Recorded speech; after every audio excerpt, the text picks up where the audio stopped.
What it do, Hardwood Knocks kiddies. I'm Dan Favale coming at you without my co-host Andy Bailey this time. I am, however, super pleased to be joined once again by Bleacher Report's Grant Hughes. We're going to tackle the second half of our best worst contracts from the 2019 offseason. We already recorded our favorite contracts, ergo most team-friendly contracts from 2019 free agency. This one's going to be focused on our worst contracts as the NBA gets through its quarter poll. We're at about the 25-game mark for most of the teams, so this is a good time to look back and reflect. We also get into the start of trade season, maybe make some Kevin Love predictions or thoughts, introduce some feels. This is a great pod. You don't want to miss it. Follow Grant on Twitter at GT_Hughes. Follow me on Twitter at Dan Favale. That's Favale. Follow Andy on Twitter at Andrew D. Bailey. The show is at Hardwood Knocks. And if you could please continue rating, reviewing, and subscribing to Hardwood Knocks on iTunes or wherever else you get your podcasts. I'll try and streamline these intros where I'm not begging you as often. We just ask that you subscribe, rate, review to us on iTunes. Subscribe to our YouTube channel, youtube.com/Hardwood Knocks. If you've done all those things, please shout outs on Twitter, retweeting the promos that we do for the pod. Always appreciated. Follow the Blue Wire Podcast Network on Twitter as well, at Blue Wire Pods. Last but certainly not least, shout out to this week's sponsor. Watching the Knicks is painful, but talking about erectile dysfunction doesn't need to be. That's where Roman comes in. Go to getroman.com/bluewire for a free consultation and free shipping if necessary on your erectile dysfunction consult. Without further ado, we get to the worst contracts from the 2019 offseason with Bleacher Report's Grant Hughes. Talking about erectile dysfunction isn't easy. Usually, we just brush it off or blame ourselves, saying things like, I lost my mojo. Or we avoid it altogether with excuses like, I had a long day at work, or, sorry, honey, I'm just not feeling it. But with Roman, it is easy to talk about it. With a real doctor who can prescribe real medication, it's simple, safe, and totally discreet. With Roman, you can get a free online evaluation and ongoing care for ED, all from the comfort and privacy of your own home. The doctor will work with you to find the best treatment plan. If medication is appropriate, Roman will ship it to you with free 2-day shipping. The whole process is straightforward, simple, and again, discreet. Getting started is equally easy. Just go to getroman.com/bluewire and complete an online visit.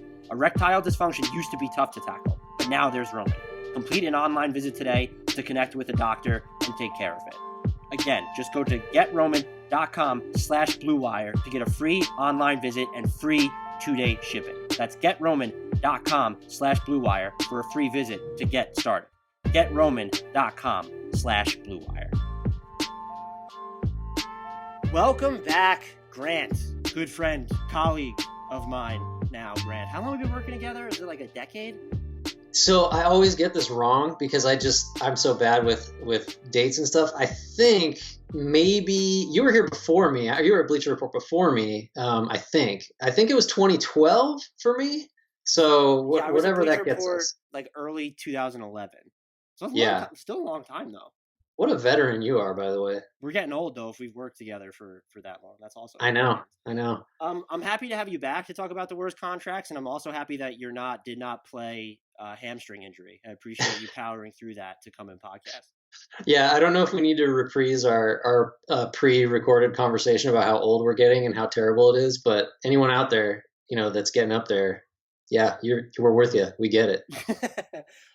As a reminder as our criteria for the worst contracts, I'll let you explain how you approached it. We both did it differently, which I think was really cool. The thing we talked about though before we started is that there really are a dearth of contracts that you look at and say, wow, this sucks. And so these are just more, in hindsight, the deals that we feel are less than ideal from 2019 free agency. I did tiers.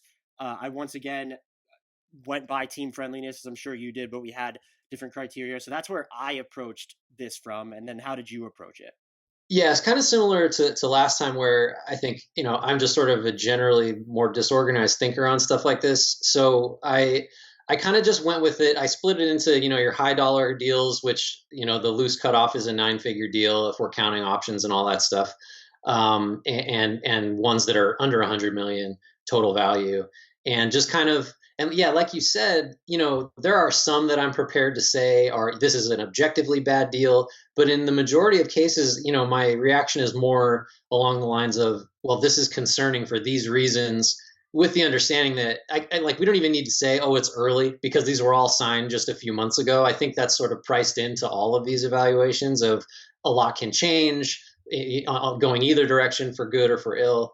But yeah, they're just for me kind of split into two chunks, and then the majority of them again are kind of. I think I'll just sort of voice my concerns with the deals, as opposed to in most cases saying, this is a huge mistake. Yeah, I'm totally with you there. So where did who did you start with? Well, so again, this isn't necessarily the deal I view as the worst. It's sort of one of the more interesting to me to talk about. And that's D'Angelo Russell, which technically was a sign and trade. Everybody, I'm sure, is aware of the basic machinations of how that worked out with Kevin Durant going to the Nets and the Warriors. I guess you'd say opportunistically getting an asset back. But that to me is sort of where the concerns are, and that's to sort of summarize it, is D'Angelo Russell an asset at this number? And it's 4 for 117, which is his max. I think it's 117. And the question is a high usage guy. He's up over like 32% usage this year, which is just sort of what he is. Slightly below average true shooting, who does not help you if he's not scoring. Is that guy an asset? And I get the case for it from the Warriors' perspective. Like, you can get this guy or you can lose Durant for nothing. And, he's a second overall pick. He's 23. He was a quote unquote all-star, last year. You put all the sort of asterisks and quotation marks around that designation that you want. He was in the East and was a late addition. But the best case to me for Russell's contract is the Warriors, the best realistic case, because I don't think it's going to be true that he fits really well with Curry and Klay Thompson when they're back healthy. I don't think it's likely he's the bridge to the post Curry Klay era. He's like the next singular star on the team.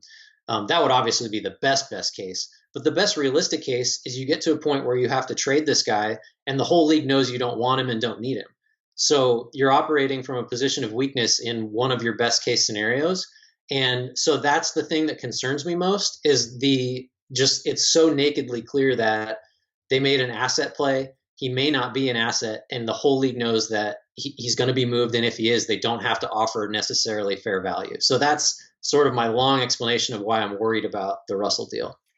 Yeah, and so I initially didn't have him, but I'm going to include him now. So I'm in my tier 4 that I call relatively innocuous bad deals, just like slightly concerned about. And the Russell, 4 years, 117.3 million. I don't know if he's going to be worth that, but I'm more coming from the standpoint, I think you can move him and get value in return. But is it going to end up being you gave up, that first round pick they gave to the Nets is not going to convey. So is giving up Iggy and a first round pick and hard capping yourself going to be worth what you end up getting for Russell? Because I have no expectations that he's going to be in Golden State beyond this season. I don't think he'll get moved this year, but I'll be mildly to moderately surprised if he's on the roster next year. And I don't know what you get back for him at this point. Anyone who thinks that should Giannis decide not to go back to the Bucks, and the way they're playing as we record this, they might be the championship favorite, so that could be a moot point. He's not getting you Giannis Antetokounmpo. He's not getting you Bradley Beal either, at least not on his own. You can pair him with the pick they'll have this year, but if you look at where that pick's going to be, let's just say top 3, top 5 in a very guard-heavy draft. So you're going to trade for a pick that becomes a guard in addition to a guard on a max contract. What is that? What are you giving up for that? And that's sort of my question there. And then you brought it up. I see a path to it working offensively with Steph, Clay, and D'Angelo Russell, and then having Draymond there. But then you get into the problem of, are there too many cooks in the kitchen? But mostly the defensive issues. The Warriors are Right. terrible defensively this year, but I don't even know if you have Clay, Draymond, and a plus defensive center on the court with then Russell and Stephen Curry. I don't know if that lineup gets above league average defensively, if it even gets to the league average. And so that's just more of a contract that I'm fairly concerned about it. I like the spirit of what they did just because he's a sub 25, let's say fringe star, because he was an all-star replacement. And he had a really good year last year. He can make some difficult shots. And I think he's at least proved that he's not some flash in the pan, but I just don't know what his value then becomes on the open market. And I don't think he's going to net you one of those primary stars that could, in theory, become available. Maybe let's say Milwaukee moves Giannis Antetokounmpo, which I do not think they will. Let me make that clear. Maybe Russell and that pick can help you get Chris Middleton out of Milwaukee in that scenario because the Bucks are looking to get younger. I don't know if that's something the Warriors would be interested in. Middleton's a great fit, but you're taking on the final 4 years of his contract, and that may not look too great at the back end. So that might be the ceiling, though, would be someone like Middleton for what they're going to be able to attach to D'Angelo Russell this summer. Yeah, this isn't the thrust of this pod, but and I don't particularly like coming up with trade packages just out of thin air, but the stuff about the Timberwolves and Anthony Slater for the Athletic did a kind of had a lot of new information from Russell in a recent article about how the Wolves were, I mean, capital I in on Russell and ready, like the Right. helicopter ride and all that stuff. So that seems to me like the destination if you can make that happen. But to me, you look at the Wolves roster and it's like, I think what I would want if I'm the Warriors is obviously Robert Covington, and you maybe take Teague's expiring deal, and like that's the basis of your exchange. And I don't know, I just is that enough? Is that who because Covington is precisely the kind of role player that the team the Warriors hope to be next year would need. But that's just, I mean, that just seems like such a strange exchange to me. So, but yeah, and you've got like you say, the first that won't convey that the Warriors can package, but it's a weird setup. But again, I want to reiterate, like, I don't feel comfortable saying it was a bad signing just because, like you said, it's kind of, it was a well thought out, I guess, play. I think the question is whether you agree with what the Warriors thought, and that's sort of what it comes down to. Yeah. And so I'm right with everything you said. And look, there's still value in having him. He's hitting, 33.3% of his pull-up triples on a Warriors team that is not built to get him good shots to begin with. And so that number could be much lower if he's a worse player. I'm not saying it's a good number, but for where the Warriors are this season. Before I hand it off to you for your second one, I wanted to note my notable exclusions from this, the players that I'm not going to talk about. Robin Lopez, I don't think is a good fit in Milwaukee. Playing better of late, good rim protector for them. He's cut down his turnovers in the post. I don't know if it was worth it to give him a deal where you needed to give him the player option. I know the CBA and the requirements, the minimum length of deals, but now he has his player option. I don't know how much he actually helps your team. That was someone I considered. And then I'm not going to include Harrison Barnes's deal. I don't think he's necessarily properly paid, but 4 years and $85 million for a guy who's once again scoring well in ISO, but will also run the break and hit spot up threes and isn't a decided net negative defending the three or the four. I think there's at this point unsung value in him, where it was he was buried in Golden State, probably rightfully so, and then he goes to Dallas and he sort of miscast as a number one option, doesn't get to the free throw line enough to really be the hub of an offense, doesn't pass enough. Now he's sort of in the perfect role with Sacramento, and he's been playing well overall. So those are the two, mostly Barnes. I don't think people would necessarily expect to see Lopez, but Barnes is the contract that I think a lot of people would point toward, and he's not someone that I looked at him, but he's not someone that I ultimately considered to include in one of my four tiers. Yeah, I'm glad you mentioned Barnes because I didn't include him either, even though I think everybody kind of blanched at the number initially when he signed it. But also the deal declines in value every year. So I think at the end of the deal, his final year is going to be like $18 million, which is about right because he'll be on the wrong side of 30 by then. And like you say, he's just kind of pretty good at everything. And the other thing too is Sacramento's money doesn't go as far as other teams in free agency, so Right. price that in. They traded for him the year before, so they kind of had to pony up. Otherwise, they did that deal for almost nothing. And like he just is a guy that if ever there are going to be problems in Sacramento, and there historically always have been, they will never be coming from him because he's just the most solid guy, the most solid. He's a solid guy, solid player. I don't know that he's a solid value, but it's close enough to where, I mean, I didn't really even consider him. Whereas I think over the summer, he probably was showing up on a lot of, worst signings lists. So I think we agree there. I think I'll jump to, again, this isn't like, oh, this is my second worst deal, but it's the one I'm maybe the most interested in talking about, and that's Kyrie Irving. Um, it's kind of popular, I guess, to pile on him. And I think I even teased this on the last pod we did. But like the best argument you can make for him, 4 for 142 with a player option, by the way. The best argument you can make is that he got you Kevin Durant. because that was sort of an understood package deal. But what's Kevin Durant going to be? I'm not putting Durant on here because he's Kevin Durant, but post Achilles is always dangerous. He's not going to play this year, so that's flushed down the drain that year of value. So I don't know if that alone is enough to justify signing Irving in light of the fact that he's injured again. He's got these crazy Instagram things. Every word that comes out of his mouth is like, he uses 10 words when one would do, and very few of them make sense together. He seems difficult to get along with throughout his career. I don't think that's controversial.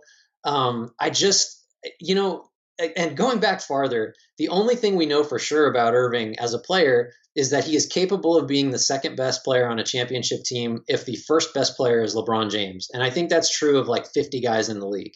So I just don't know if it's worth it, especially if the best argument you can make for having Irving on your team, and even though the Nets they lost last night, I think we're recording this on a Thursday. They're like 9-4 since he's been hurt, and Spencer Dinwiddie looks great, like he always does when he gets more minutes. I don't know if we know that Irving makes your team better on balance. So that's kind of my take on it. It's a lot of money to invest in a guy with a ton of questions. But I'd be curious to see where you fall on that before you get to your next, maybe your worst deal overall. I think it was definitely a risk, but I'm okay with the Nets betting on their culture when you know that Irving now has chosen you, where he didn't really choose Boston or even choose Cleveland in that second contract just because we know how those work. And then he's still really good. Like Right. when he's healthy, he's probably close. Last year, for most of the regular season, he was a top 10 player. He's probably top 15, top 20 at worst overall. And so I'm fine with them making that bet. I also, what they're doing without LeVert and Durant in Brooklyn and Kyrie Irving, of course, is incredible. I don't know how much value there is in that in the playoffs. What Irving does, I think, increases tenfold in value once you get to the postseason because look, he over dribbles, he makes shots harder than they have to be. I feel like when he's around the rim, but that's someone who is just really tips the scales in your favors of a playoff series where defenses have more time to adjust. They're going to commit more focus to the stars, and he's going to get those buckets from scratch. And then you look at the fit with Kevin Durant, you have to assume again, because they chose to play with each other, that it'll be a little bit easier to strike a balance. And so I'm not as concerned. The thing that would bother me the most is the injuries, as you said, because Yeah. he's had these knee problems for a while. Now, is what he's going through right now, is that a harbinger of what's to come, or the Nets just playing this super cautious because not that they viewed this as a gap year, but Durant's not playing this season. And yeah, you're going to make the playoffs anyway. So how much value is there in like burning out Kyrie Irving or risking further injury when this isn't the year that you're going to legitimately contend for a title? Yeah, I think too. I agree with what you said. I mean, just if you look at the numbers, Irving can make your offense unstoppable for long stretches of playoff games against whoever you want to throw at him. I guess to me, and this is a convenient argument to make because you sort of don't ever need to quantify it. I just have reservations about sort of how is this team going to hold together if the loudest voices in your locker room are Irving, who we've seen preside over locker rooms falling apart, and Durant, who it's becoming clearer and clearer was a really tough guy to sort of manage emotionally last year and maybe for most of his career.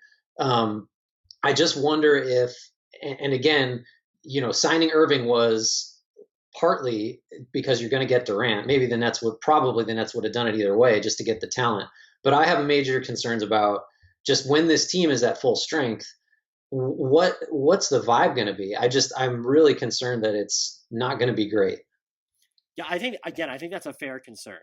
It's going to be. I can't wait to see them next season, just see how everything plays out. Because even in Boston, there wasn't an issue with Kyrie during the first year. Everything seemed happy-go-lucky. He said he was going to resign, and then look, there's the personal off the court problems that he alluded to or didn't allude to, spoke about leading into the Yeah. season, and the coverage of him and some of the players in general has always made me just a little bit uncomfortable. And I don't know if you saw a thread I did on Twitter a while ago. It was like a 13 tweet thread, so it was obviously bad. But we have such unnerving access to what's going on in these players' lives now, where where sources, I don't fault the reporters like Jackie Mack for getting them. If anything, it's a testament to their connections. They can get these stories. But knowing that Kyrie Irving was kind of sulking when the Nets were in China and that there was this ordeal when they were going to take a team picture, it's that makes me uncomfortable. And then it also makes me uncomfortable to say, well, clearly he's dealing with some type of anxiety or depression, because if he's going to come out and say it, that's fine. But if not, kind of diagnosing from afar, it robs players of agency in itself. So it sort of works both ways. And I'm on Twitter. I'm not trying to be on a soapbox here. I pointed out in that thread, I make jokes all the time. I tend to think that my humor is above crossing that line. And I also think the jokes have to continue. And I think players like Kyrie could do themselves a huge service by leaning in to the meme culture, if only to deaden its impact. I'm not saying that you have to appreciate our jokes, but if like they're going to get way more engagement than we will. If he was posting memes about himself on Twitter or something, kind of or Instagram, mocking the whole idea of the Earth is flat, or his deep think Instagram post, I think that would go over really well. And so I have just trouble balancing yes, I'm actually concerned about what Kyrie does to the dynamic of a team emotionally, culturally, but then I also am like, I don't know this guy personally. And so I would argue that no reporter really does. They could have covered him for years. And so to pass these judgments on guys that has nothing to do with really basketball, at least functionally, it makes me, again, it makes me uncomfortable. I say all this also knowing that I have made jokes on Twitter. So yeah, I think that's all. I think I agree with all that. And again, we should just underscore again that like we're coming at this from a team perspective. So when I'm talking about, I'm concerned about Irving's effect on a locker room. I have no. I hope that doesn't come across as like I have no understanding of what is causing his effect on the locker room or what he's going through personally. All I know is that there have been a lot of reports of his locker rooms not being great. And so that's kind of as far as I think we're allowed to go with our, if you want to call it judgments. But yeah, it's a team perspective. It's sort of from the organization's point of view. Anyway, as far as I'm looking at it, what's the level of concern I should have for this contract? And I think you can build that stuff into it. Here's a question for you. Just Mm-hmm. in a vacuum, let's say you still got Durant, and thinking about what the team is going to look like moving forward. If you're the Nets, would you have rather had D'Angelo Russell on his deal or Kyrie Irving on his deal? That's such a tough question. Um, I guess everyone's going to think I'm insane for even hesitating, because I think Russell. I don't know. That's a really good question. I have to think a lot harder about that. Russell, to me, is a floor raiser, whereas you probably make the argument that Irving is a guy that gets your ceiling higher, but the risk is so much greater. I don't know. I think it's interesting that that's a question you'd really have to think about. Do you have a firm stance on that? I still think it would be Kyrie, but it's closer than you think, because I do feel like it's easier to fit D'Angelo Russell inside a collective dynamic. And maybe that's wrong, but I just knowing that you're going to have Kevin Durant there. We also have to think about post Achilles Durant. Is he still going to be even 85% of the player he was? Because if he's just, I don't want to say a shell of his former self, but if he has to take like predominantly catch and shoot opportunities, he's still going to be an all-star because he can shoot over anybody. But then that increases the utility of Irving, because he's better at creating from square one than D'Angelo Russell is. Yeah, I think just on court, you can almost look at D'Angelo Russell as like if Kyrie is a 10 at what he does, Russell's like a 7.9 or something. You know what I mean? Like Yeah. they're not that dissimilar, really. Irving's much more dynamic, but in terms of what you get, I think they're actually kind of quite a few parallels in their games. My next relatively innocuous bad deal is Bobby Portis. The only reason it's innocuous is because it's a 2-year, $30.8 million deal with a team option on the second season, which I guess the Knicks might consider picking up, but they would be crazy to do so at this point. He's shooting under 34% from three. He doesn't pass enough out of the post or on his drives to be a featured option. He's allowing opponents to shoot 65.7% at the rim, which is actually an improvement above last year's 71.8% mark. He's just bad. And yeah, he can give you some floor spacing sometimes. We need to get rid of the Bobby Portis post-ups in general. I just don't, they went overkill when you look at, I know we don't like to get tethered to positionality right now, but they went overboard with just putting these hybrid 4-5s on their roster. And if you can argue that there was a signing that went too far, it was his, probably more so than Taj Gibson, because at least he gives you a little bit of defense, some leadership. That's not Bobby Portis' role. And He's just probably, because they signed all these short-term contracts, he more so than anyone on the roster right now is the symbol of how grossly they mismanaged their cap situation after they whiffed on the Stars. Because why did you need to give this guy this contract? He's not tradable even at this number unless you're taking back bad money, which you've kind of made it clear that you're not going to based on what you did this offseason, because you're always going to fancy yourself a free agency player, or maybe you don't want to take money that leaks into 2021 because of the Giannis Antetokounmpo sweepstakes. So it's relatively innocuous in the sense that you have the get out of jail free card after this season. But why give him such a high number? Why sign him at all? It was a question we were asking then about him and about some of the other guys on the roster, but it pertains or is more relevant to him now than anyone else on the Knicks team. Yeah, I mean, I think the fact that in my write up that I did to get ready for this, I kind of just put the Knicks and didn't really know. It's kind of obviously it's an oversimplification, but yeah, I mean, Portis is there. I guess you'd say maybe Morris is the best of the signings they made. I mean, Randall's probably the best player, but his fit with Robinson is so bad that he's kind of, I mean, all these guys stunt the growth of the young players if you believe growth would have been possible under any circumstances on the team this year. But they all kind of lump together to me. I just, I think for virtually all the deals they signed, you can say, well, they put team options or they put partial guarantee. They did well, kind of like the Kings did, who another active offseason team, where they sort of limited their exposure by shortening deals in a lot of different ways. But I don't really have a lot to say about the Knicks that hasn't been said. I think everyone agrees that their offseason was a mess, and all these deals are overpays and they get in the way of younger players. And what was the point of all this? And don't you dare try to tell me that this was the plan all along, or that it was a sensible pivot from their bigger aspirations. So yeah, I don't have anything to add to that. But since I mentioned the Kings, I imagine there are several deals that is a lot like the Knicks, but to me, Trevor Ariza just seems kind of done. And he's 2 for 25. The second year of the deal is a partial guarantee, and so how bad can it really be? But look, like, I get that you want someone who can defend bigger wings in theory because you want to put Barnes at the 4 a little bit, even though they have a lot of front court guys. So Barnes has been playing a lot of 3. But like, the guy's been in the league, Ariza has, since he was 19. So he's 34, but he's an old 34. And watching him this year, he just, he's not asked to do a lot. If he can make open threes and defend, I think he'd be fine. But I just don't think he can do that anymore. And so now you're kind of, it's about as close to dead money as you can get without it just being completely dead. So I'd be curious to know what you thought about some of the other Kings signings too, if they made your list. But Ariza kind of stood out in their offseason to me. Oh, the Corey Joseph and Dwayne Dedmon signings will be making an appearance. I actually did not pick Ariza, but the way you framed it, I think you can easily argue that he's kind of their version of Bobby Portis. Yeah, a little bit. My last tier 4 member of the relatively innocuous category, this is an upgrade for him from where I originally had him because he started the season so poorly, but Tobias Harris, not quite max money, 5 years, $180 million. You can easily justify it if you're the Sixers because you have, in theory, championship level talent around him. So you can afford to overpay what's slated to be, let's say, your third best player. He's also perked up of late. He's over basically the last almost month. He's slashing 50, 41, 81.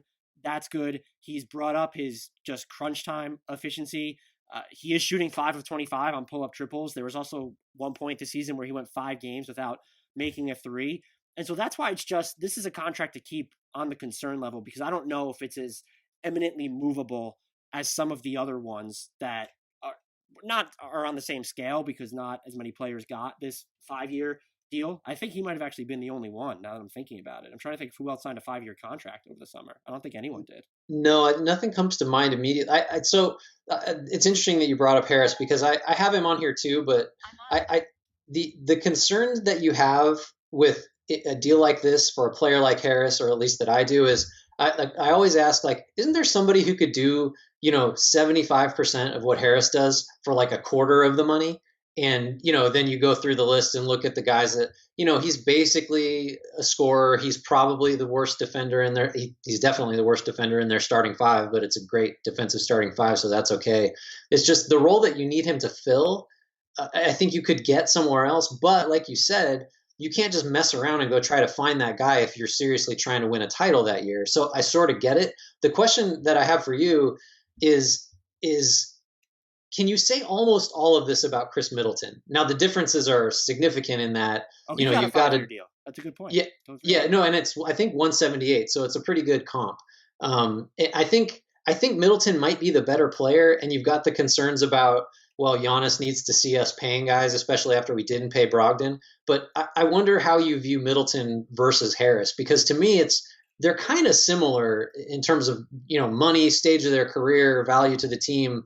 But somehow Middleton's deal doesn't seem as concerning as Harris's, but I don't know if that's a fair way to look at it. No, I think it is fair because, look, Middleton's the better defender and passer, so that's going to help to begin with. Tobias Harris is a little bit younger, and that's sort of the appeal of this deal is that it only runs through his age 31 season if he finishes out the entire thing. So you don't have to worry about him not being in his prime, but Middleton feels more plug and play in the event that he needed to be the third or maybe fourth best player on a championship team.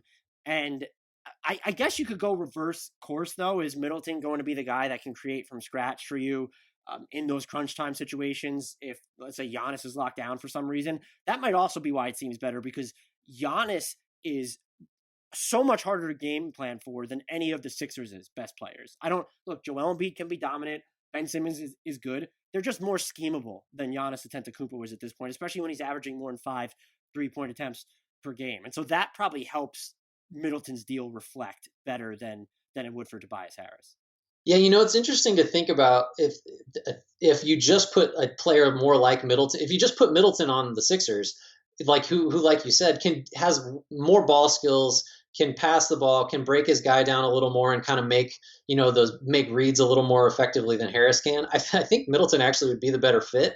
Whereas, actually Harris has been on the Bucks before because he's been on every team. But it's interesting to see. Middleton is like, well, but then think of it this way too. Middleton has to be Milwaukee's second best player, basically. Whereas Harris only has to be the Sixers, like third, fourth, fifth guy.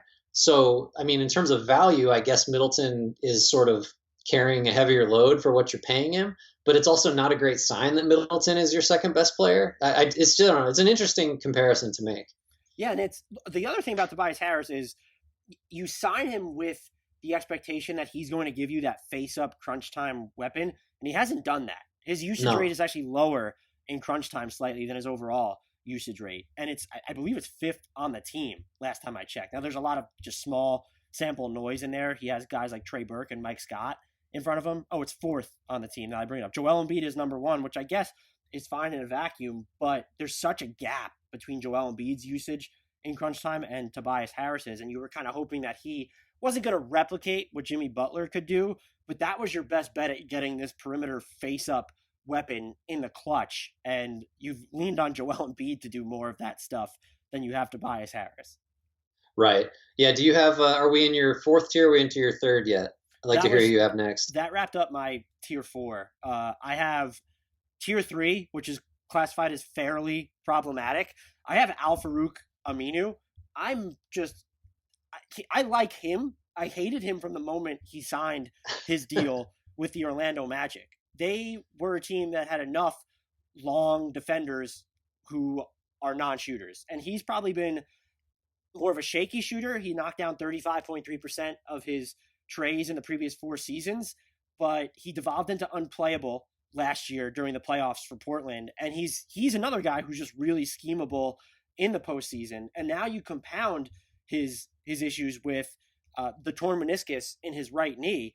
The back end of this deal, 3 years, $29.2 million, those final 2 years could end up looking pretty rough. And if he's not the same player defensively when he comes back, I don't know that that's a deal that you can easily move until its final year. And so then you're stuck with him not only through this season, but through next season as well. And it's a situation where if this were a contract on another team, and obviously if he were healthy, I might have been okay with it. But because it was the Magic, and then because it looked as bad as it did in practice, that it was compounded by that. And you paid him the mid-level money to log under 25 minutes a game.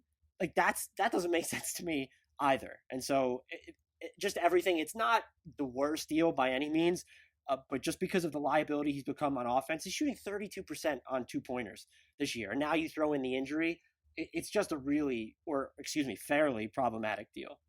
Yeah, I mean, yeah, Aminu made. I agree. Aminu is not the worst deal, but he's on my list too. And I think that from the moment that reports came out that the Magic had signed him, it was probably from a fit perspective the most head scratching deal because Orlando has flaws, but one of them is not forwards who are better on defense than offense that like can't really do a lot with the ball because that's one thing they have. Like that's what the Magic sort of specialize in. And like if you're looking to, you know, I don't know what the thinking is basically because maybe you're thinking, okay, well John Isaac's going to be a center. He's going to make that transition this year, which is blocked by Vucevic signing $100 million deal, which I'm sure we'll talk about at some point. But then you've got Aaron Gordon, who does kind of a lot of what Aminu does, but maybe a little bit more. And you still, it didn't make sense. I don't know why they needed him. The thing that's unfair to Orlando is that, like, they also made basically the opposite type of player signing with Terrence Ross in sort of an all offense, no defense, more of a wing than a true forward, obviously, more of a two for that matter. But, like, I would also put that up as a bad deal this summer. So I don't know. The Magic kind of whiffed with two very different swings. So I wonder what they could have done that would have satisfied me, but it was not either of those two deals. Thomas Satoransky ended up signing for a little bit more, but he got similar money, and he would have been a much better fit for Orlando than Aminu is. Yeah, I don't think we talked about him on the good signings, but I like that one too. Yeah, that was, I guess, the Bulls is what you just really chalked that up to. And look, if he shot more, I'd be more inclined to call it a bargain, but he doesn't. Yeah, that's fair. Let's see, who else do I have? Oh, well, let's talk about Vucevic. I don't know where he would fall on your list, if at all, but to me, one, you're paying for a career year, which is always kind of a risky proposition because he was never as good as he was last year, and he's at a point in his career where, like, maybe he could come close to that again, but he's been injured he's at a sprained ankle that's kept him out for a long time now, so we're not sure. I just think it's a safe bet to say that you're paying a guy for production you're just not going to get going forward.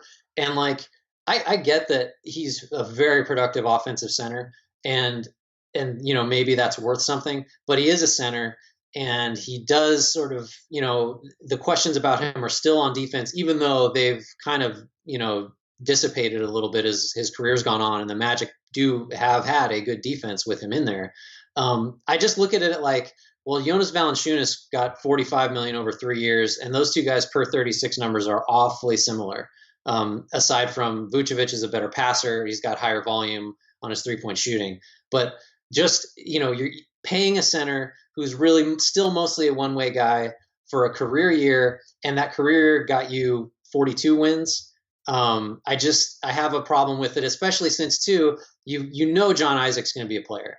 Maybe I'm way too off the deep end for Isaac, but I think there's a pretty good consensus that guy can be a defensive anchor at the 5 eventually, if he's not right now.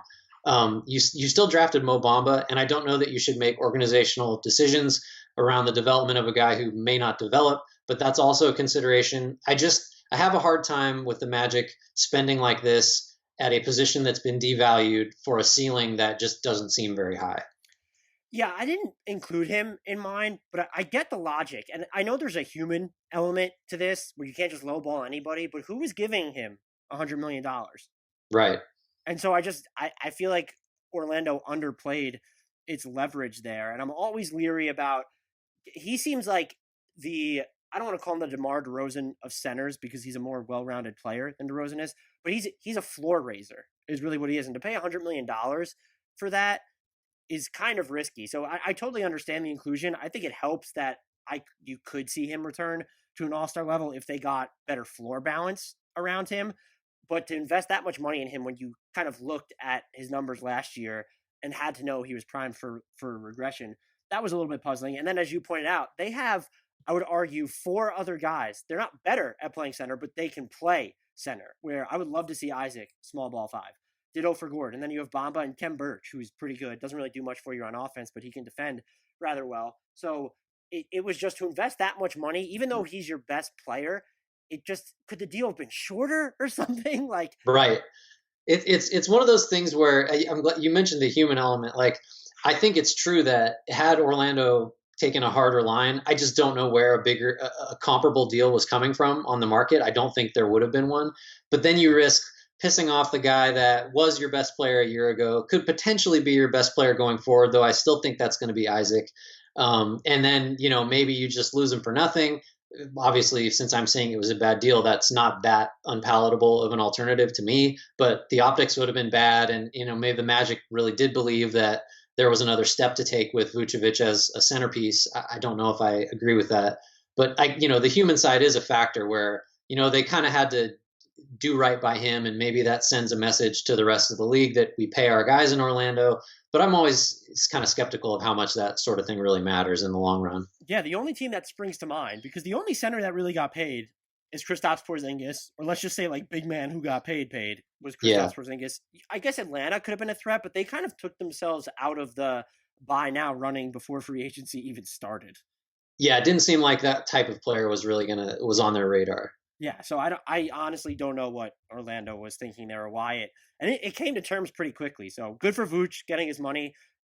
Anything even shorter, same pay scale, shorter money. You look, you know what? 3 years and $100 million might have been a little bit less risky for this team when you just look at the aggregate, because now you're just locked into him for 3 years at a number that's not easy to move. Yeah, right. And I think Isaac's going to be ready in 3 years anyway, so at least you kind of clear the decks by then too, because you're going to have to pay him too. Yeah. Um, my next inclusion, I'm still in the tier three, fairly problematic. I have Terrence Ross. We're just going to go through the entire Magic roster, There you go. apparently. I, I think you can argue that, look, his shooting is stabilized a little bit, but he is another guy who's regressed off of his career year, where he's not this viable pull up 3 point shooter right now. They're not getting a lot of pick and roll usage out of him like they were last year. And that becomes a real problem. Now, 4 years, 54 million with 50 million guaranteed. That's, like that's a pretty big number. I know you have to pay shooters, but they paid this guy like they knew they were going to be not just a fringe playoff team in the East, but they were going to be entrenched in that postseason picture. And the fact that they haven't been, that's not great for them. And while he's been shooting better overall in recent weeks, he's still at 32.3% from 3 point range. He's not someone that's going to make a lot of plays for others when he's driving the ball in the basket. Doesn't get to the rim enough to be a factor at the free throw line either. It's a deal that I think you could defend in the moment, like the Vooch one probably, but in hindsight, it's one that doesn't look so hot. Yeah, I think you made me realize that, I think because of some of the Magic's younger talent, there is a chance that they meet or exceed what they did last year, but it will have almost nothing to do with all of the guys that they signed this summer. So like all of these deals that they've signed, I think will be sort of incidental to the team improving, which is not a great sign that you spent your money very wisely. Nope. Who do you have next? Let's see. I'm gonna try to stay minor, so I don't want to save some of the big ones for later. I mean DeAndre Jordan, right? Like we all know 4 for 40. We all know the sort of he was part of the deal with Durant and Irving, or at least that's been strongly insinuated. I mean, he's one. If a center is making $10 million a year, I think in this day and age, and he's the type of center that Jordan is, with no stretch, scores within 2 feet of the basket or not at all, you've got to be pretty darn good. So because the market you just can get that guy for close to the minimum. Honestly, the thing is, Jared Allen is a lot better than DeAndre Jordan is. I think he's clearly shown that in the time that Irving's been out, and he's kind of increased his role. And so I don't know. It's the whole Nets thing is kind of a piece to me, because the three big signings that they made are very much connected. And if you're going to say that one of them was a mistake, you kind of have to think about it in terms of, well, then this whole deal doesn't happen. This whole, summer is different if, we can't carve out 40 million for Jordan and get Irving and Durant. But I just don't think there's a case that Jordan is worth 10 million a year. And then 4 years, like, why are we going that long? Couldn't we have negotiated a little bit on that one? Good for Jordan getting one more deal, I think, before, and for a long time before he's not going to command anything close to that. But that one didn't make a lot of sense to me for the Nets. Yeah, I'll talk about him too because he's in my tier 2. I haven't quite finished I did finish my tier 3, so that's perfect. I'll go to him in my tier 2, which is not great, Bob. Is my classification for that. 4 years is a long time. That's just Yeah. everything you said. And look, the Nets' net rating is 13.5 points per 100 possessions worse with him on the floor. They're 11.1 points per 100 possessions worse on offense. He doesn't give you the same optionality that Jared Allen does, who can, throw up some flip shots. You can at least, his 3-point shot has not come along, but you can station him further from the basket. He's a better post-up weapon, has a hook shot, and he's the better defender at this point. And one of the reasons you got DeAndre Jordan was so that he could really tussle with those burly, brawny bigs that were overpowering Jared Allen. He began the season by just getting roasted by guys like Domantas Sabonis. And so if that's why you signed him, in addition to because Kyrie and Durant wanted him there, I think you were even being kind by saying it was inferred. I think it's just a flat out fact at this point. I just don't think it's panned out. And then even if you're fine with how he's been playing, because I think individually his numbers are okay. He's grabbing a lot of boards. He's been okay as a rim protector, as a rim roller. That's all fine.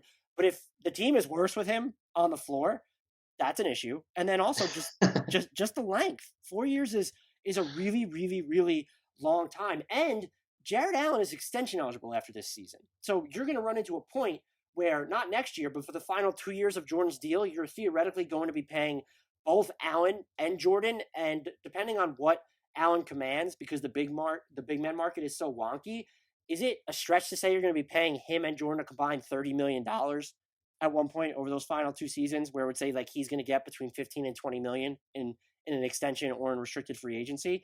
That's not, the best allocation of resources to me. And it has nothing to do with what Allen might command. Maybe he even gets more than that. That's when you start really running into some issues. But I don't think you need to pay, and I hate to do this because there's a human element there, like we just talked about. I don't think you need to pay your backup big man, especially now, in the 8 figures per year. I think too, if you zoom out and you say, okay, if the Nets are going to become the level of team that obviously they think they can with 2, high-end superstars.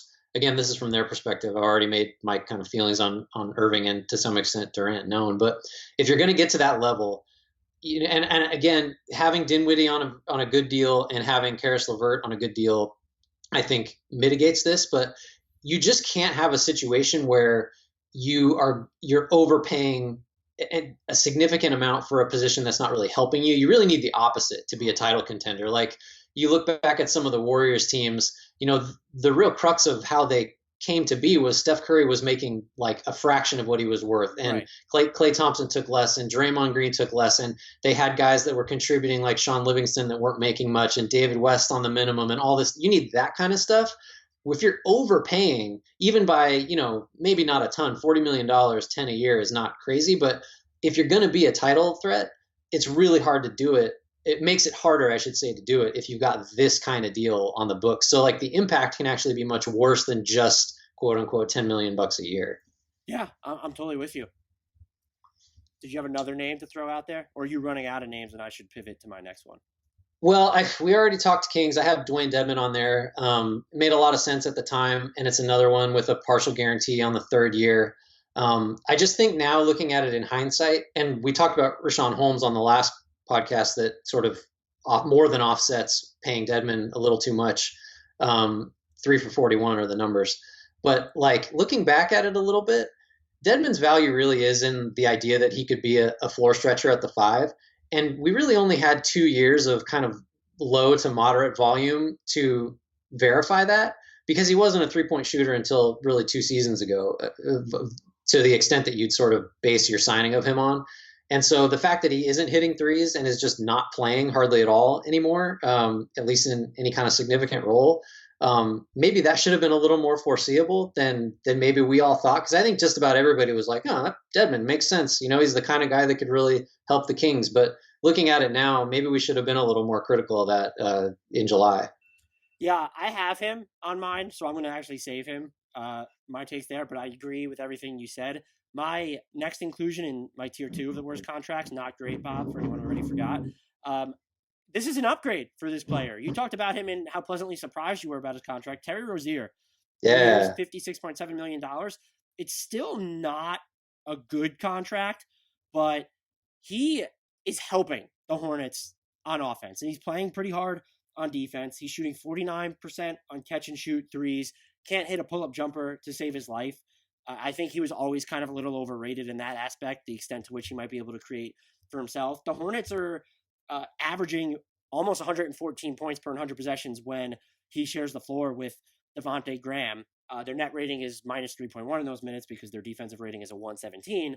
But he's been good offensively. The issue for me is you've reached a point where now you need Devontae Graham to be the player that he is long term. And I'm happy for Devontae Graham. He's been absurd, the amount of off the dribble threes that he's hitting this year.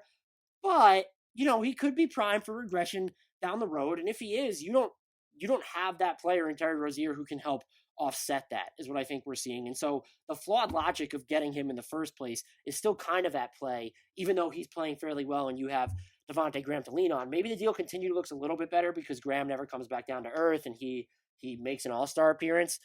It's all possible, but the deal is still not good. I had it as, when I wrote about this topic, I had it as the worst deal from free agency. I've upgraded a little bit from that just because he is playing pretty well on the offensive end. Yeah, I think too. I wonder how differently. Again, yeah, Rozier's numbers to me are a big surprise in the positive direction. I wonder how much of that has to do with Graham taking on such a much bigger load than anyone expected and being so effective. I also think too that the Hornets feel like a pleasant surprise because they're 11-16, but their differential is terrible. It's 25th in the league. I think as regression kind of comes for them more broadly, we should probably expect that to also manifest specifically with Rozier, who I think is going to kind of come down a little bit too. I think maybe we may trend back closer to that was an objectively bad deal, but I agree. I said last time that it's one of the most surprisingly not terrible contracts signed, relative to what we thought at the time. Yeah, the Hornets' point differential overall is just absolutely wild, and they're not a team that you could say, oh, they might have the biggest differential, like net rating differential between wins and losses, because they're not like steamrolling opponents when they win their games. And so it's just their losses might say more about them than not. But I think it would be, I hope this doesn't like motivate them to do anything to buy now at the trade deadline, but it would just be like hysterical to me if they fell ass backwards into a playoff spot. Oh man, I feel confident that we're not going to have to worry about that. But the idea when you said if they're a buy now or a win now buy kind of candidate at the trade deadline, I got a little shiver because that feels like I feel like you just told the future because that is very on brand for a Hornets team that has sort of generally not made a lot of sense with its decisions. Charlotte has officially become the preeminent Kevin Love destination now. We've spoken into existence. Oh no. Why would you say things like that? I got another big deal that again, it's kind of like the Russell deal where I'm just more worried about it or think it's interesting than it's objectively bad. And that's Porzingis, 5 for 158. Ooh, spicy. I'm going to take the qualifying offer was a total bluff. I think everybody knows that. And look, there are worse things to invest in than a 7-3 guy who can hit threes and defend the rim, and is young enough to make sense alongside Doncic as your 1-2. I just think that like looking at it now, and again, you have to think in terms of he's coming off a huge layoff, like a crazy long layoff. So if he looks out of rhythm, there are perfectly good explanations for that. But he's not making shots. He's defending fine. I mean, as well really as he ever has. But the other thing about Porzingis is he always starts better than he finishes over the course of a season. So if you think that trend will continue and he just, he breaks down like he has in the past as the year wears on, his numbers decline. I mean, if this is the good portion of Porzingis' first season in Dallas, playing anyway, that's a concern. And I think big picture, like maybe, and I think it's fair to think about Dallas this way because Doncic is that good. Maybe this is a situation where like Giannis in Milwaukee, Doncic is so good that your number 2 can be a Middleton type or some combination of last year where it's like Middleton one night, Brook Lopez makes a big impact, Brogdon makes a big impact. Maybe Dallas can take that approach and Doncic and Porzingis doesn't need to be this like 1B, this like no questions asked all-star type of player that he's being compensated as if he were that.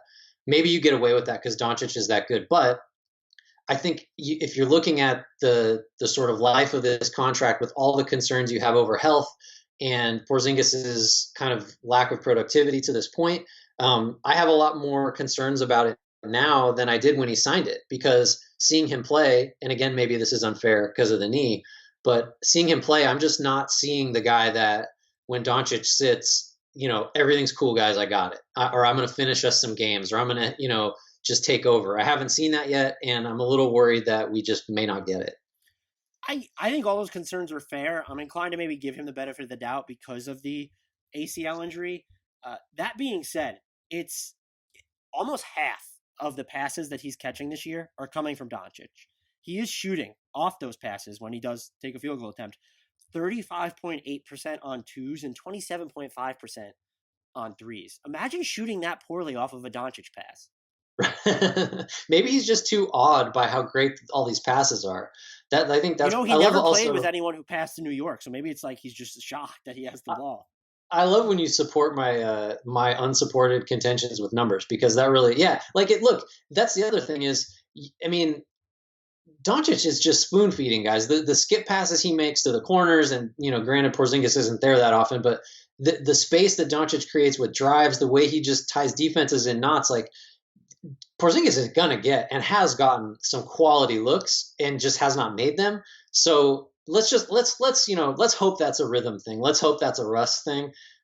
Because like it's just he's got it so good with Doncic getting all the attention. It seems like he's set up to succeed, and he just hasn't so far.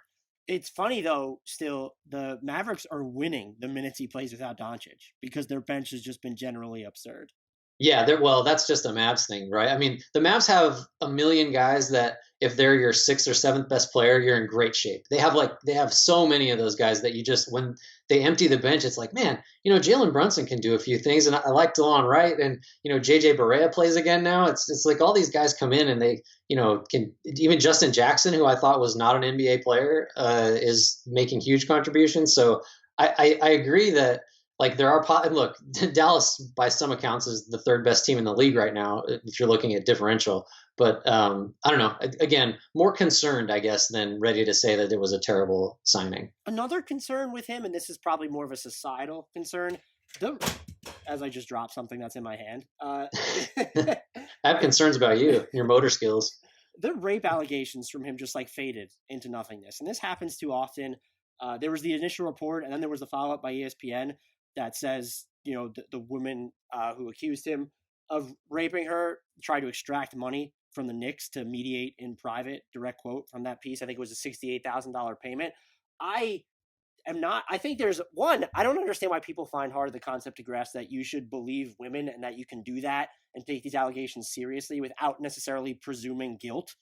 I don't understand why people have such a hard time straddling that line, but the fact that it disappeared, I don't know if it's because of that report. It makes me really uncomfortable. And there are enough people that look like me who talk about shit like this. So I don't necessarily want to make these sweeping judgments on it, but it's just, even like the Rodions Cougars thing in Boston, these stories just tend to fade into nothingness, dissipate into just this void and not talked about. Like it's almost taboo, when I feel like until we know of the resolution, that they should absolutely be talked about and be in the public discourse.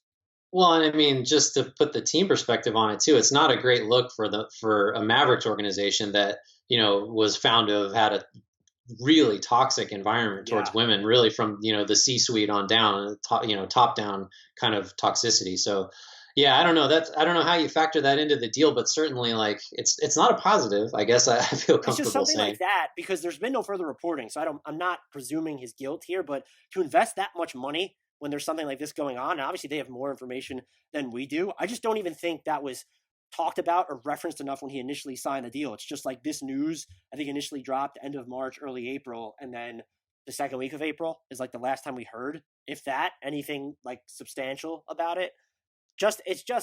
It's concerning to me. Uneasy, I think, is the word. Yeah, totally fair. Totally fair. Are we have we cracked your top tier yet? I still have 2 left in tier 2 of not great. Okay, well let's hear a couple of those because I'm running short on bad deals. Tyus Jones. Interesting. Relatively small deal, but at 3 years, $26.4 million, $23.9 million guaranteed. Isn't it kind of a fair question to say, wouldn't 3 years, $28.1 million for DeLon Wright been a better investment for them? I just Well, to me, yeah, I love Wright, but continue. I'm honestly like he's being outplayed by this season overall has been outplayed by DeAnthony Melton. You know, he's shooting 44% on his twos. Maybe that's like not too much of an issue. He's under 30% on catch and shoot threes this season.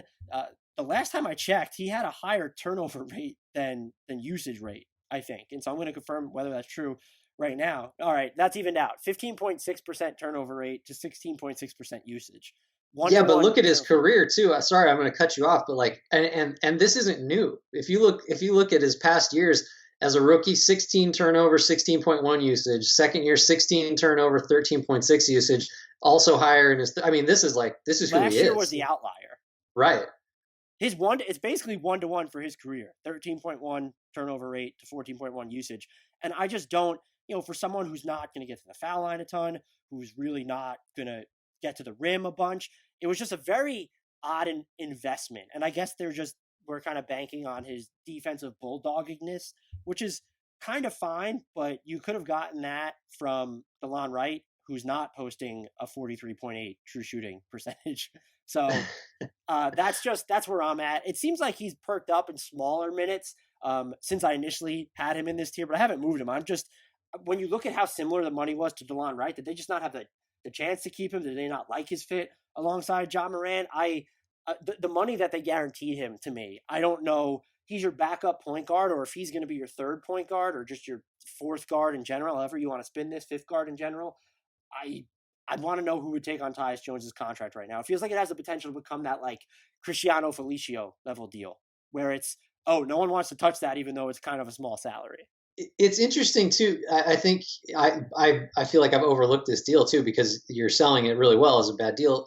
Like from Memphis's perspective, I think this deal only looks good if Jones substantially outperforms what he's done to this point, which is always the sign of a bad deal. And like I don't know what that even really looks like and how valuable that even is to a team in Memphis's position. I guess he's young enough. This is his age 23 season where, if he had popped this year, you've got a quality backup point guard for Ja Morant, who you probably can't play with Morant, that is paid like a quality backup point guard. So your upside play in terms of the value of this deal is basically to break even. And the downside, which I think we're seeing, is that you've got a grossly overpaid third point guard.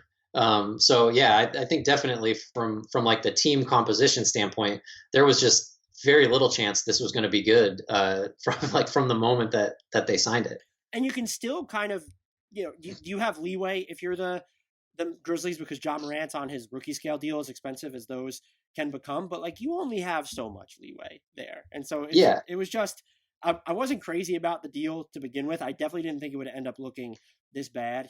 I also didn't realize this. I was looking this up. The Grizzlies are averaging 0.67 points per possession when he runs a pick and roll. That's in the. That seems bad. Yeah, that's pretty bad. To wrap up my tier 2, so we don't run out of your thoughts. Sorry to interject there. I have Corey Joseph. It's another situation where it's 3 years, $37.2 million, but it's really 2 years, $27 million. The way you look at it, my response is I don't care. That's way too much money for a backup point guard, however you're spinning it. And I know he's been thrust into a more prominent role without De'Aaron Fox. And the Kings' offense, so somewhat surprisingly to me, at least, he has been 6.4 points per 100 possessions better with him on the floor with De'Aaron Fox out, which is the second highest offensive rating differential on the team. And so it's more than just noise of him playing with a starting lineup that has Richaun Holmes in it. So, but the number is just like, this is a guy who Indiana Pacers fans know all too well that he can just disappear on offense, or he's going to take threes and like all of a sudden miss them. He shot relatively well from three in 16-17 with Toronto, 17-18 with Indiana. He's at 27.7% from three now. Just absolute disastrous there. And he is someone who has a higher turnover rate than usage rate right now. 15.5 turnover rate to 13.4 usage. That's not exactly been his MO. He's always been, relative to his usage, you've been uncomfortable with his turnover rate, but it's never been like this. So if you want to look at it as 2 years and $27 million, that's fine. You're now paying $13.5 million per year on an annual basis for a backup point guard who I'm not sure how much he helps your team even when he's at full strength. He just wasn't having a profound defensive impact on them to begin with, and so that has a lot to do with the Kings personnel. And so look, maybe he will help you there when you are at full strength. He's playing against more bench players, but that number, even on a short-term basis, was just at the time, I understood the Dwayne Dedmon gamble, and I'll actually get to him, but I did not understand the Corey Joseph gamble. Yeah, so I'm looking at my list and I realize now I'm out of guys, but I have I want to give you the because I'm out here closer to Sacramento and I can give you the defensive Corey Joseph take that is bubbling up because there, believe it or not, there is a Corey Joseph debate taking place on, Wow. on the west coast of our country. Basically, the thinking is, and I don't agree with this. I'm with you. I think just statistically, like you're just paying too much for what he does. The thinking is, and his defenders would say, well, look, if you got to guard James Harden tonight, he's the guy that's going to do it, and he's going to make him work. All the things that you would say about Corey Joseph that I think are true, where he does play hard, he will willingly take on a difficult matchup at more than one position. That has value. He's viewed as a steadying influence and all this stuff. But like the numbers just aren't there. So I'm not really that receptive to that argument, but they're definitely, I'm really saying this more to alert you to the fact that, in fact, people are arguing about Corey Joseph, which is kind of ridiculous. If you have the time to devote to argue about Corey Joseph, more power to you. Well, you know who it is too, and sometimes we discount this, and maybe we shouldn't. It's a lot of the guys that are close to the team, like the beat guys, are really kind of on the Joseph support Joseph bandwagon. And I think sometimes those guys do get a better sense of like what a guy's value is to a team dynamic. But it's still a tough sell for me because, like as you outlined, it's just a lot of money for a guy that on a very good team is, you probably don't want to pay more than about half of what he's making. Yeah. And, you can be out of players because I don't have a new player. My tier one, potentially detrimental deal only has company of one right now, and it is Dwayne Dedmon of the Sacramento Kings. I'm eating crow here. This is not something I was on top of. 3 years, $40 million. It's $26.7 million guaranteed. So you could look at it as he's a little bit cheaper than Corey Joseph if you want to. 2 years, $26.7 million. I liked the signing because I thought there was enough evidence that his floor spacing was real. He was hitting above the break threes last year. So, and just for kicks, and I wrote about this leading into free agency, Giannis Antetokounmpo was the only player who matched Dedmon's defensive rebound, steal, and block percentages while making at least 25 three-pointers last year. That's and he was on the right side of 30 entering free agency. I thought this was an overpay, probably, but I thought it was a good signing by the Kings. He's not even playing anymore. Right. 3 straight DNPs as we record this. So I don't really know. He's forgetting to take off his warm-ups before he checks into the game. I don't know if you saw that video of him earlier in the season. This is just complete backfired, and it looks not as bad because you have the Richaun Holmes contract, but now you're basically looking at, well, you're kind of paying, if Dwayne Dedmon isn't going to play, you're kind of paying like $20 million a year for Richaun Holmes and what he's bringing. And also your center situation is not exactly settled. You declined your fourth-year option on Harry Giles. I kind of feel like they view Marvin Bagley as a 4. And so, they can run interesting lineups. They have plenty of front court talent, which is why I was almost a little bit puzzled that they signed both Holmes and Dedmon. But if they were as low on Giles as it turns out that they were, that makes it a little bit more understandable. But you have Bielitsa, you have Bagley. The center situation is just far from settled, though, behind Richaun Holmes. And now to waste at least 2 years of that kind of money in Dwayne Dedmon, that's potentially detrimental to me. And the Kings, to me, would be an interesting Kevin Love destination. I know it's not going to help their defense, but when you're looking at salary matching, yeah, you know what? You could go the Trevor Ariza route to use as like the salary anchor and include other stuff. But now you can't even get rid of Dwayne Dedmon's deal, probably, because that requires a sweetener by itself to get off of your books. Yeah, he's such an interesting case because I was with you and I think everybody kind of agreed, he seemed like such a stable, solid move that you were overpaying by like maybe 20% for. But like the fit made sense. If you thought that, I kind of always thought that, well, if Bagley's going to succeed, it needs to be as a 5 in the modern NBA. But I think we're seeing sort of the pendulum shift back a little bit to where you can get away with him as a 4, maybe more often now. But he's barely played this year, so kind of a moot point. But like, if you go by the idea that it takes, this accepted idea that it takes 750 career attempts for 3-point percentage to stabilize. Coming into this year, Dedmon had like 350 or something around there. So, and they were all but one came in the previous 2 seasons. He took 1-3 in 14-15, which I'm just going to guess was a heave with the Magic. So, like the idea that he was a stable, safe bet as the type of player the Kings envisioned him being, yeah, kind of a mistake, I think, or a little bit overestimated the certainty of his production. I think for sure. Yeah, I definitely would not have anticipated him being, in my eyes, as of right now, past the NBA season quarter pole, the worst contract from 2019 free agency. Never would have guessed that in a zillion years. No, no way. The opposite, if anything. Anything else to add to this? Do you have any spicy trade deadline predictions before I get you out of here? I don't know, but can we agree that Kevin Love is the guy that doesn't like John Beeline? Just wildly speculate that that's the case. That has to be it, right? He's Yeah, the one that's complaining. the video that was circulating around where he just it was like it was really like a 12-second violation. I feel like, I mean, the only reason he got called for it was he drew attention to himself.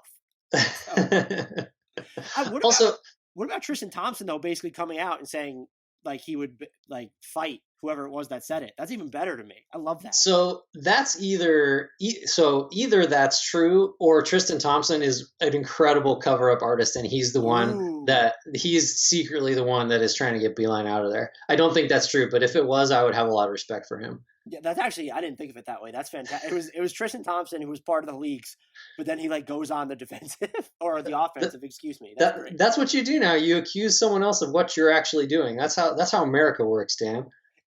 I'll leave it with this question then. Is Kevin Love on Cleveland after the trade deadline? I'm only asking this now. We have almost 2 months until it, but it's the official start of trade season almost as we record this. So do you think Kevin Love is still in Cleveland after the trade deadline? I'm gonna say no.